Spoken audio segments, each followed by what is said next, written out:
வணக்கம். செந்தணலின் பிரதான செய்திகள். விரிவான செய்திகளுக்கு முன் தலைப்புச் செய்திகள்.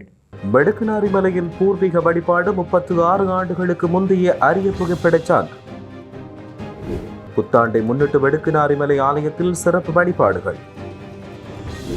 மலர்ந்தது பராப சித்திரை புத்தாண்டு. நாட்டில் உள்ள ஆலயங்களில் விசேட பூஜை வழிபாடுகள். புத்தாண்டு காலத்தில் கவனீனமாக வாகனம் செலுத்த வேண்டாம். நீர்நிலைகளில் நீராடுவதை தவிர்க்குமாறு கோரிக்கை. இன்றும் பல பகுதிகளில் மழைக்கு வாய்ப்பு. பொதுமக்களுக்கு விடுக்கப்பட்டுள்ள அறிவுறுத்தல். யாழில் பால் குடித்துவிட்டு உறங்கிய குழந்தை உயிரிழப்பு. உடல் கூற்று பரிசோதனையில் அதிர்ச்சி. யாழில் இளைஞர் ஒருவர் கொலை செய்யப்பட்ட விவகாரம். 4 கைது செய்த போலீசார். பொம்மையில் மறைத்து போதைப்பொருள் கடத்தியவருக்கு விளக்கமறியல் நீடிப்பு. கட்டுநாயக்கவில் குஷ் போதைப்பொருளுடன் இந்தியர் ஒருவர் கைது. யாழில் தனியார் பேருந்தை போட்டி போட்டு மோத முயன்ற அரச பேருந்து விபத்து.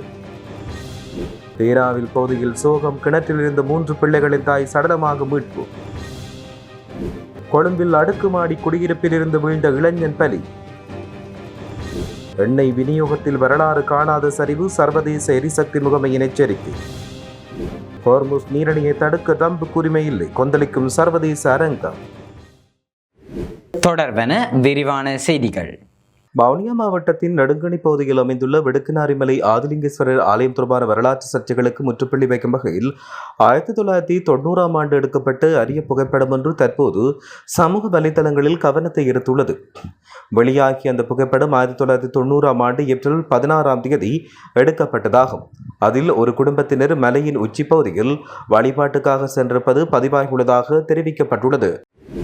தமிழ் சிங்கள புத்தாண்டை முன்னிட்டு வடுக்குநாரி மலை ஆதிலிங்கேஸ்வரர் ஆலயத்தில் சிறப்பு வழிபாடுகள் இடம்பெற்றன. வவுனியா வடக்கு நெடுங்கணி பிரதேச செயலக பிரிவில் ஒலுமடை கிராமத்தில் அமைந்துள்ள வரலாற்று சிறப்புமிக்க வடுக்குநாரி மலை ஆதிலிங்கேஸ்வரர் ஆலயத்தில் தமிழ் சிங்கள வருடப்பிறப்பை முன்னிட்டு விசேட வழிபாடுகளும் பூஜைகளும் பூசகர் மதிமுகராசா தலைமையில் இடம்பெற்றது. பெரும் திரளான பொதுமக்கள் இந்த வழிபாட்டில் பங்கேற்றுள்ளதாக தெரிவிக்கப்படுகிறது.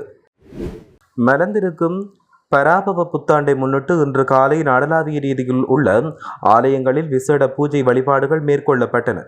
இலங்கையில் நல்லிணக்கத்தின் அடையாளமாக திகழும் தமிழ் சிங்கள சித்திரை புத்தாண்டு பராபவ வருடப்பிறப்பு இன்று காலை 8:40 திருக்கணித பஞ்சாங்கத்தின்படி இன்று காலை 9:32 பிறந்தது.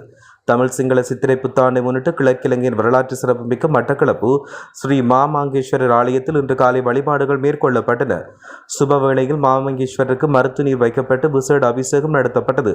அதைத் தொடர்ந்து மாமாங்கேஸ்வரருக்கு விசேட பூஜை வழிபாடுகள் இடம்பெற்றிருந்தன. புத்தாண்டு காலத்தில் மதுபோதையில் கவனஈனமாக வாகனங்களை செலுத்த வேண்டாம் என்று போலீசார் சாரதிகளுக்கு கோரிக்கை விடுத்தனர். மேலும் புத்தாண்டு காலத்தில் இடம்பெறும் வீதி விபத்துகளில் அதிகரிப்பு காணப்படுவதாக போலீஸ் ஊடக பேச்சாளர் உதவி போலீஸ் அத்தியட்சகர் FU புட்லர் தெரிவித்தார். 2026 ஜனவரி 1ஆம் தேதி தொடக்கம் கடந்த 4 மாத காலப்பகுதியில் இடம்பெற்ற பாரிய வீதி விபத்துகளில் 713 பேர் உயிரிழந்ததாக தெரிவிக்கப்படுகிறது. நாட்டின் பெரும்பாலான பகுதிகளில் பிற்பகல் 1 மணிக்கு பின்னர் மழையோ அல்லது இடியுடன் கூடிய மழையோ பெய்யக்கூடிய சாத்தியம் உள்ளதாக தெரிவிக்கப்பட்டுள்ளது. மேல் சப்ரகமுவ மற்றும் மத்திய மாகாணங்களிலும் காலி மற்றும் மாத்தறை மாவட்டங்களில் சில இடங்களில் 50 மில்லிமீட்டருக்கும் அதிகமான ஓரளவு பலத்த மழை வீழ்ச்சி எதிர்பார்க்கப்படுகிறது.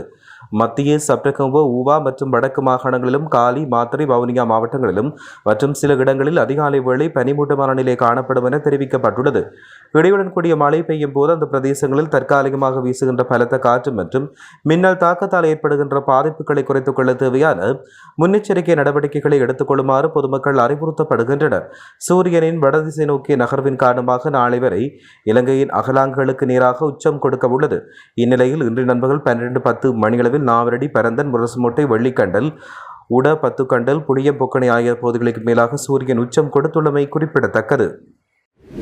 யாழ்ப்பாணத்தில் பால் குடித்துவிட்டு உறங்கிய 3 மாதங்கள் நிரம்பிய பெண் குழந்தை ஒன்று திடீரென்று உயிரிழந்த சம்பவம் பெரும் துயரத்தை ஏற்படுத்தியுள்ளது. கோப்பாய் மத்தி அம்மன் கோயில் வீதி பகுதியைச் சேர்ந்த குழந்தை ஒன்று இவ்வாறு உயிரிழந்தது.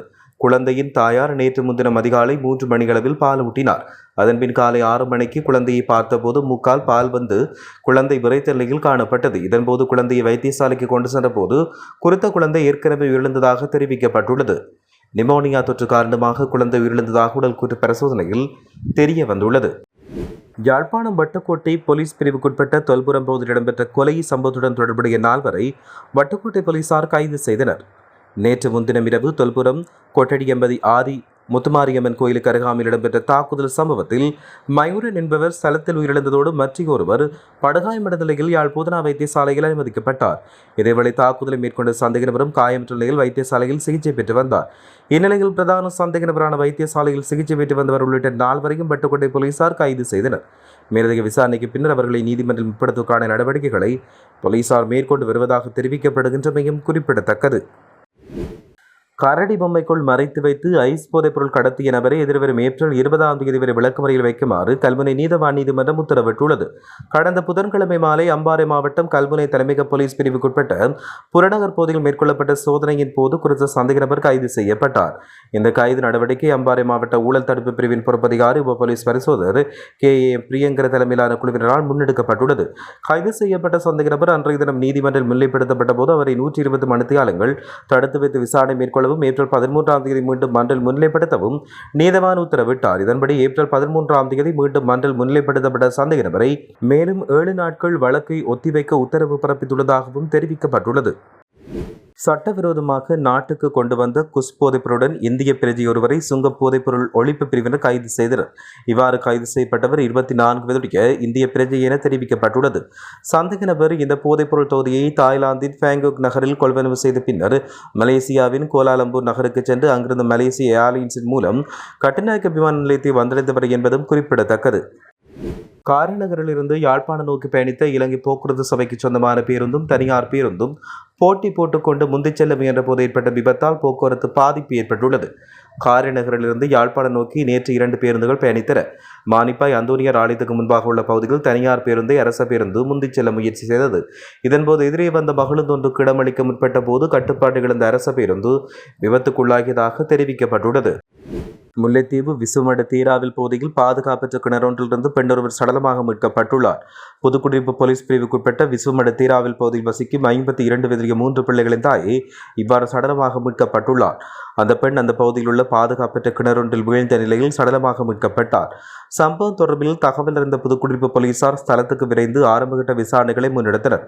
மீட்கப்பட்டுள்ள சடலம் தற்போது உடற்கூற்று பரிசோதனைக்காக முல்லைத்தீவு மாஞ்சோலை வைத்தியசாலையில் ஒப்படைக்கப்பட்டுள்ளது. புதுப்பட்டி போலீஸ் பிரிவுக்குட்பட்ட பகுதியில் நிர்மாணிக்கப்பட்டு வரும் அடுக்குமாடி கட்டடம் ஒன்றின் 3வது மாடியிலிருந்து விழுந்த நபர் ஒருவர் உயிரிழந்துள்ளார். நேற்று இந்த சம்பவம் இடம்பெற்றது. சம்பவம் குறித்து கொள்ளுப்பட்டி போலீசாருக்கு கிடைத்த தகவலின்படி விசாரணைகள் ஆரம்பிக்கப்பட்டுள்ளன. தலவாக்கலை பிரதேசத்தைச் சேர்ந்த 27 வயதுடைய இளைஞனை இவ்வாறு உயிரிழந்ததாக போலீசார் தெரிவித்தனர். கட்டுமான பணியின் போது 3வது மாடியின் இரும்பு பகுதியை பொருத்த முயன்ற போது விபத்து இடம்பெற்றது. இதன்போது எதிர்பாராத விதமாக கால் வலிக்கதால் அவர் கீழே விழுந்தார். இதன்போது பலத்த காயமடைந்த இளைஞர் உயிரிழந்தார். அவரின் சடலம் தற்போது கொழும்பு தேசிய வைத்தியசாலையில் வைக்கப்பட்டதோடு சம்பவம் தொடர்பில் போலீசார் மேலதிக விசாரணைகளை மேற்கொண்டு வருவதாக தெரிவிக்கப்பட்டு வருகின்றமையும் குறிப்பிடத்தக்கது.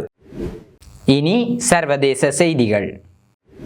மத்திய கிழக்கு நிலவும் போர் மற்றும் பதற்றமான சூழலை கருத்தில் கொண்டு சர்வதேச எரிசக்தி முகமை உலகளாவிய எண்ணெய் தேவை மற்றும் விநியோகம் குறித்து தனது முன்னறிவிப்புகளில் பாரிய குறைப்புகளை மேற்கொண்டுள்ளது. எண்ணெய் பற்றாக்குறை மற்றும் எரிபொருள் விலை உயர்வு தொடர்ந்து நீடிப்பதன் காரணமாக நுகர்வோர் தேவையில் நிரந்தர வீழ்ச்சி ஏற்படும் தேவை அழிவு நிலை மேலும் பெறவும் என பாரிஸை தளமாக கொண்ட சர்வதேச கண்காணிப்பு அமைப்பு எச்சரித்துள்ளது. 2026ஆம் ஆண்டு உலகளாவிய எண்ணெய் தேவை நாளொன்றுக்கு 80,000 பீப்பாய்கள் குறையும் என்று கணிக்கப்பட்டுள்ளது. இது கடந்த மாதம் கணிக்கப்பட்ட 6,40,000 பீப்பாய்கள் அதிகரிப்பு என்ற கணிப்புக்கு முற்றிலும் மாறான பாரிய வீழ்ச்சியாகும் என்றும் தெரிவிக்கப்பட்டுள்ளது.